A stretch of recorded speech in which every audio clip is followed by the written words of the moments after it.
दोस्तों, टॉपर्स गुरुकुल में आप सभी का स्वागत है। मेरा नाम है अजय और आज हम बात करने वाले हैं एक बहुत ही इम्पोर्टेंट टॉपिक पर। जी हाँ दोस्तों, यदि आप एमए, आपका यदि मास्टर्स चल रहा है या इसके साथ ही साथ आप रिसर्च स्कॉलर हैं तो आपके लिए एक बहुत ही सुनहरा अवसर है, स्पेसिफिकली सोशोलॉजी के स्टूडेंट्स के लिए। जी हाँ दोस्तों, आज हम बात करने वाले हैं Indian sociological society. Indian sociological society क्या है, सबसे पहले इसके बारे में थोड़ा मैं आपको बताऊं तो इंडियन सोशोलॉजिकल सोसाइटी एक ऑर्गेनाइजेशन है इंडिया में जो सोशोलॉजी के क्षेत्र में काम करती है। जैसे हर एक जो हर एक डिसिप्लिन होता है, हर एक डिसिप्लिन का एक अपना ऑर्गेनाइजेशन होता है, एक अपना इंस्टीट्यूट होता है जहाँ पे हर एक डिपार्टमेंट के लोग मिल के वहाँ पे एक तरीके से अपने डिसिप्लिन के ग्रोथ के लिए, रिसर्च के लिए काम करते हैं। तो ऐसी सोशोलॉजी में काम करने के लिए सोशोलॉजी का डिसिप्लिन को किस तरीके की इसमें स्टडी होनी चाहिए, किस तरीके से लोग एकेडमिक डिस्कशंस में पार्टिसिपेट करेंगे, उसके लिए ही इंडियन सोशोलॉजिकल सोसाइटी की स्थापना की गई थी। दोस्तों, यदि आप सोशोलॉजी के स्टूडेंट हैं और यदि आपने पढ़ा होगा तो ये क्वेश्चन कई बार पूछा भी जाता है यूजीसी नेट जेआरएफ में कि इंडियन सोशोलॉजिकल सोसाइटी की स्थापना किसने की थी। तो इसकी 1950s में जब इसकी स्थापना हुई जीएस घुरिये के द्वारा, तो तभी से ये एकेडमिक्स के क्षेत्र में सोशोलॉजी के डिसिप्लिन को आगे बढ़ाने के क्षेत्र में कंटिन्यूसली काम कर रहा है। तो दोस्तों, इंडियन सोशोलॉजिकल सोसाइटी के ही all India sociological conference 15th जो कि है वो ऑर्गेनाइज होने जा रही है। जी हाँ दोस्तों, 15th all India sociological conference जो कि होस्ट करेगा department of sociology and anthropology at Ishwari school of liberal arts SRM university Andhra Pradesh Amaravati. यानी कि इसकी जो 15th कॉन्फ्रेंस है ये अमरावती में होने जा रही है। इसको एसआरएम यूनिवर्सिटी और स्कूल ऑफ लिबरल आर्ट्स जो Ishwari school of liberal arts organise कराने जा रहा हूँ, दोनों ही उसको होस्ट कर रहे हैं। और इस जो कॉन्फ्रेंस है, इस कॉन्फ्रेंस का जो टॉपिक रहने वाला है वो है mobilities and inequalities, shifting context, changing paradigm.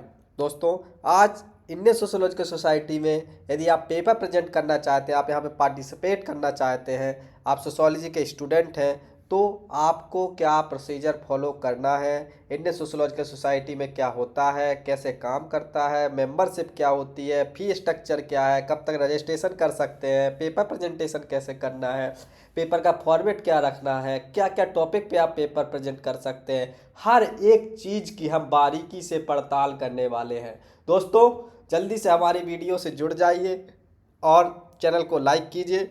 आज हम आपसे हर एक बात, हर एक चीज़ डिटेल में डिस्कस करने वाले हैं। आइए दोस्तों, तो दोस्तों सबसे पहले मैं आपको बता दूं कि ये जो कॉन्फ्रेंस है हर साल होती है, ये एनुअल कॉन्फ्रेंस है और दिसंबर में इस बार होने वाली है। हर साल लगभग दिसंबर में ही होती है और 28 से 30 यानी कि 28, 29, 30 3 दिन की ये कॉन्फ्रेंस है। लेकिन इसके लिए अभी से रजिस्ट्रेशंस स्टार्ट हो चुके हैं।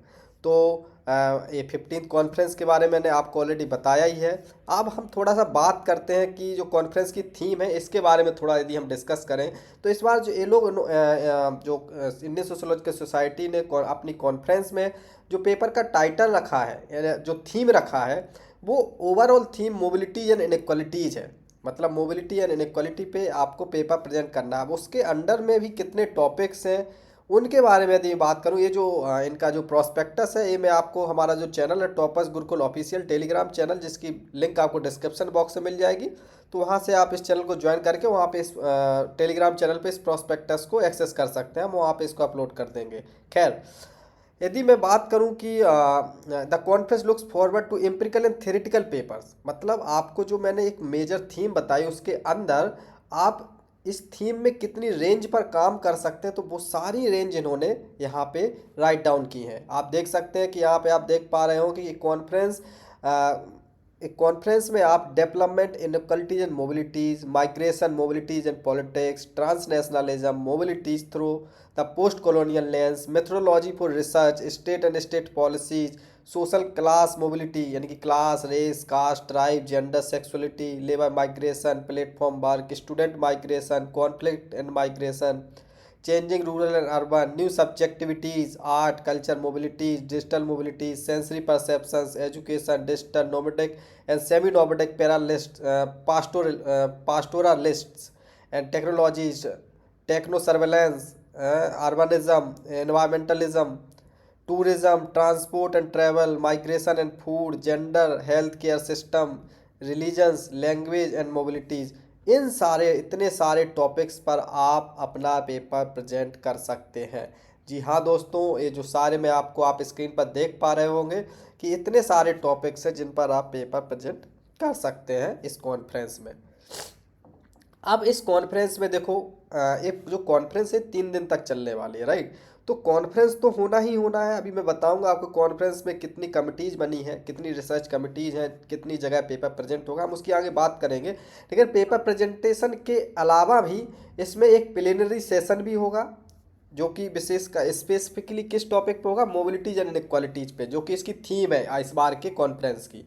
इसके अलावा मेमोरियल लेक्चर भी होने हैं, तीन तीन मेमोरियल लेक्चर किन के नाम पे होने, एम एन श्रीनिवास के नाम, एम एन श्रीनिवास जो कि सोशोलॉजिकल थिंकर हैं, इंडियन सोशोलॉजिकल थिंकर हैं, उनका मेमोरियल लेक्चर होगा। प्रोफेसर राधा कुमार मुखर्जी पर और प्रोफेसर योगेंद्र सिंह पर भी मेमोरियल लेक्चर ऑर्गेनाइज कराए जाएंगे। अब दोस्तों, मैं आपसे बात करने वाला हूं, मैंने आपको टॉपिक की तो बात की, अब मैं बात करने वाला हूं कि आप यहां पे पेपर प्रेजेंट कैसे कर सकते हैं। तो दोस्तों, यहाँ पर पेपर प्रेजेंट करने के लिए आपको इनकी वेबसाइट पे जाना होगा। इंडियन सोशोलॉजिकल सोसाइटी की जो वेबसाइट है ISS, उस पर आप जाएंगे तो वहाँ पे आपको सबसे पहले अप्लाई करना होगा मेंबरशिप के लिए। इसकी उसकी कुछ फीस भी है, आपको फ़ी पेमेंट करनी होगी। सबसे पहले आपको यहाँ का मेंबर बनना होगा। जी हाँ दोस्तों, यदि आप इंडियन सोशोलॉजिकल सोसाइटी के मेंबर होंगे तभी आप पेपर प्रेजेंट यहाँ पे कर सकते हैं। यहाँ पे साफ साफ लिखा है कि research papers are invited in English and Hindi language. आपकी दोनों में आप अपने पेपर को रख सकते हैं, हिंदी में भी रख सकते हैं, इंग्लिश में भी रख सकते हैं।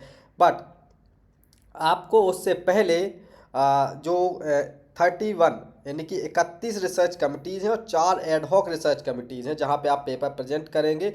तो वहाँ पे आप जो मैंने आपको ऑलरेडी थीम बताई है उन थीम पे यहाँ पे पेपर प्रेजेंट करेंगे। लेकिन membership of ISS and respective RC is mandatory for paper presentation. यदि दोस्तों आप इस लाइन को देख पा रहे होंगे, मैं इसको देखो मैंने अंडरलाइन कर दिया है कि मेंबरशिप जो है इंडियन सोशोलॉजिकल सोसाइटी की या फिर मैं रिसर्च कमेटी की बाद में मिलेगी, पहले आपको ISS की मेंबरशिप लेनी होगी। तो वो पेपर प्रेजेंटेशन के लिए ये दोनों ही मेंबरशिप मैंडेटरी हैं दोस्तों, आपको ये मेंबरशिप लेनी पड़ेगी। तो मेंबरशिप के लिए आपने यहाँ पे इन्होंने दिया ही है, ये मैं पहले से आपको बता दिया हूँ कि आप इनकी वेबसाइट है, मेंबरशिप की वेबसाइट है, आप यहाँ पे क्लिक करके आप जा सकते हैं और वहाँ से आप पहले मेंबरशिप लीजिए। उसके बाद फिर आपको फिर इसके बाद जो रजिस्ट्रेशन करना है उसका प्रोसेस मैं बताता हूँ आगे। तो मेंबरशिप, अब मैं आपको यहाँ से मान के चल रहा हूँ कि आपने मेंबरशिप ली है। उसके बाद मैं आपको यदि बात करूँ तो मेंबर कैन होल्ड, जो आप मेंबरशिप आपने जो ली है उस मेंबरशिप में आप रिसर्च कमेटी की मैक्सिमम 3 जगह आप अप्लाई कर सकते हैं। यानी कि आप member can hold membership of 3 RC, यानी कि आपने इंडियन सोशोलॉजिकल सोसाइटी की मेंबरशिप ले ली। उसके बाद जो 31 रिसर्च कमिटीज़ हैं उनमें से आप 3 की रिसर्च कमेटी की मेंबरशिप ले सकते हैं maximum. An individual representer eligible to present 2 papers, और 3 की आप मेंबरशिप ले सकते हैं। लेकिन उन 3 में ही आप पेपर प्रेजेंट नहीं कर सकते, आप पेपर प्रेजेंट सिर्फ 2 ही कर सकते हैं मैक्सिमम, ठीक है, एक कॉन्फ्रेंस में। At the maximum in the conference only those who are remitted updated their RC membership fee are eligible for paper presentation in the RC। और आप जो इसकी फ़ी है वो सबमिट करेंगे तभी आप पेपर प्रेजेंट कर पाएंगे। अभी फी स्ट्रक्चर क्या है उसकी भी हम लोग अभी आगे बात करने वाले हैं इसके लिए। और दोस्तों, ये सबसे मेन चीज़ है, आपको ये नोट डाउन कर लीजिए, paper presenter are not eligible on the spot registration. मतलब आप सोचें कि आप वहीं जाके रजिस्ट्रेशन कर देंगे, तो ऐसा नहीं है। आपको 30 नवंबर से पहले अपना रजिस्ट्रेशन कर देना है। यानी कि 30 नवंबर से पहले ही आपको मेंबरशिप लेकर अपना रजिस्ट्रेशन कर देना है, तभी आप पेपर प्रेजेंट कर पाएंगे। दोस्तों, अब मैं बात करूं कि आपने मेंबरशिप ले ली है, आपने रजिस्ट्रेशन करा लिया है, तो आपको जो अब एब्स्ट्रैक्ट सबमिट करना है उसकी हम लोग बात कर लेते हैं। दोस्तों, पेपर प्रेजेंट करने के लिए सबसे पहले आपको वहाँ पे एब्स्ट्रैक्ट भेजना होगा। तो एब्स्ट्रैक्ट आपका बहुत ही जो थीम है उससे रिलेवेंट होना चाहिए, रिलेशन उसका एकदम सटीक होना चाहिए, सोशोलॉजिकल रिलेवेंस होना चाहिए, राइट। सोशोलॉजिकल रिलेवेंस बहुत ज़रूरी है। इसके बाद conceptual clarity and methodological application होना चाहिए। एब्स्ट्रैक्ट जो आपका होना चाहिए उसमें मेथोडोलॉजी आपकी एकदम से क्लियर होनी चाहिए। आप जो पेपर में कहना चाह रहे हैं आपकी वो मेथोडोलॉजी जो है एकदम क्लियर होना चाहिए और फर्स्ट हैंड कॉपी होनी चाहिए। ये नहीं कि आप कहीं से पेपर चैट जीपीटी और अदर रिसोर्सेज से पेपर छाप के आप सोचे पेपर प्रेजेंट कर दें, तो वो एकदम से अनएथिकल है। ऐसा नहीं करना चाहिए। दोस्तों आपको जो ओरिजिनल रीडिंग्स होती हैं, बहुत सी वेबसाइट्स हैं, आप वहाँ पे जाइए। आप जैसे यहाँ पे थीम्स दी हुई हैं, इन थीम्स को उन वेबसाइट्स पे आप डालिए, आपको पेपर मिलेंगे ओरिजिनल। उन ओरिजिनल पेपर को पढ़िए। उनको पढ़ने के बाद आप डिसाइड कीजिए कि आप क्या कर सकते हैं, और उसके आधार पे रेफरेंसिंग देना बहुत ज़रूरी है। अपने पेपर में रेफरेंसिंग, यदि आप किसी ओरिजिनल थिंकर का कोई भी काम यूज कर रहे हैं तो इथिकली आपको पूरा कोड करना चाहिए और प्रॉपरली रेफरेंसिंग देनी चाहिए। दोस्तों रेफरेंसिंग बिब्लियोग्राफी में डिफरेंस होता है, जिसकी हम लोग बात किसी अदर वीडियो में करेंगे। तो आपको रेफरेंसिंग प्रॉपरली देनी है। Bibliography is something different. यहाँ पे आपको रेफरेंस की बात मैं कर रहा हूँ क्योंकि यहाँ पे रेफरेंस देने होते हैं पेपर में। तो आप रेफरेंस वही प्रॉपर होता है जो यदि आपने किसी को ओरिजिनली कोट किया तो आप उसको कोट में लिखिए, इंटेक्स साइटेशन दीजिए और नीचे उसका रेफरेंस दीजिए, ताकि किसी ने जो मेहनत करके इतना पेपर लिखा है तो आप क्रेडिट दें उन्हें कि हाँ भाई ये आपका वर्क है, मैं इसको रिसाइट कर रहा हूँ, है और ये एथिकल भी है। तो इसके अलावा आपका जो टाइटल है वो भी एकदम स्पष्ट होना चाहिए, अच्छा होना चाहिए, समझ में आना चाहिए। मतलब एक बार में वहाँ पे जो रिसर्च कमेटी में जो लोग बैठे होंगे, यदि वो एक बार में आपका रिसर्च का टाइटल देखें और सुने जब आप बोलोगे, तो उन्हें लगे कि हाँ इस बंदे ने कुछ किया है, अपना ओरिजिनल काम किया है। तो टाइटल अच्छा होना चाहिए, ब्रीफ इंट्रोडक्शन आपका मतलब स्पष्ट लिखा होना चाहिए, ऑब्जेक्टिव्स आपके पेपर के क्लियर होने चाहिए, सिग्निफिकेंस क्या है रिलेवेंस या सिग्निफिकेंस भी क्लियर होना चाहिए। मेथोडोलॉजी ऑफ कोर्स मैंने बताई ही। इसके बाद जो आपको वर्ड लिमिट भी इसमें दी गई है कि आपको 200 से 250 वर्ड में ही अपने एब्स्ट्रैक्ट को रखना है। The guidelines have to be strictly adhered and otherwise the abstract will not be accepted. तो आपकी जो गाइडलाइंस है मतलब 200 से 250 word, major finding, thesis, argument, हर चीज़ आपकी एकदम क्लियर और एथिकल वे में होनी चाहिए, तभी आपका एब्स्ट्रैक्ट सिलेक्ट किया जाएगा। अदरवाइज वो आपका एब्स्ट्रैक्ट सबमिट सिलेक्ट नहीं होगा, तब फिर आप यहाँ पे पेपर प्रेजेंट नहीं कर पाएंगे। तो आपको बहुत ही सावधानी के साथ एब्स्ट्रैक्ट लिखना है। इसके बाद जो एब्स्ट्रैक्ट है, जो वहाँ पे आपने वेबसाइट पे जहाँ पे मेंबरशिप ली थी इंडियन सोशोलॉजिकल सोसाइटी की, तो आपका एक पोर्टल, जैसे ही आप मेंबरशिप लेंगे और फी सबमिट करेंगे, फी वगैरह, तो फिर आपका एक पोर्टल क्रिएट हो जाएगा और उस पोर्टल पे ही आपका हर साल उसी पे काम चलेगा। वो आपका एक तरीके से वो मेंबरशिप आगे एक्सटेंड होती रहती है, आपको एक्सटेंड करना होता है हर साल उसे। और उसके बाद ही आप वहाँ पे इस पेपर जो आपका एब्स्ट्रैक्ट है वहाँ पे उसको सबमिट कीजिए अपने पोर्टल पे ही जाके, है। और आप वहाँ पे लॉगिन कर सकते हैं अपने अकाउंट में और अपना सबमिट वहाँ पे एब्स्ट्रैक्ट कीजिए। किस तरीके से इंस्ट्रक्शन है, तो उसके लिए यदि आपको वीडियो देखनी है तो ये यहाँ पे लिंक भी दी है उन्होंने अपनी जो उन्होंने बनाई है, तो यहाँ से आप क्लिक करके उस वीडियो को भी देख सकते हैं। द लिस्ट, यदि मैं लास्ट डेट की बात करूँ एब्स्ट्रैक्ट सबमिशन की, तो वो 31 अक्टूबर है। जी हाँ दोस्तों, आप रजिस्ट्रेशन 30 नवंबर तक करा सकते हैं, लेकिन यदि आप फर्स्ट टाइम मेंबर बनने जा रहे हैं तो आपको सबसे पहले अभी मैं तो कहूँगा कि आपका अभी जैसे मैं बात करूँ कि अगस्त निकलने वाला है, सितंबर और सितंबर अक्टूबर, राइट। तो आप अभी से उसको मेंबरशिप ले लीजिए और उसके साथ ही साथ आपका एब्स्ट्रैक्ट तैयार है तो आप उसे सबमिट कर दीजिए और रजिस्ट्रेशन करा के इसको फिट कर लीजिए, राइट। 31 अक्टूबर तक ही आप एब्स्ट्रैक्ट सबमिट कर सकते हैं, तो 31 अक्टूबर से पहले आपको एब्स्ट्रैक्ट सबमिट कर देना है, राइट।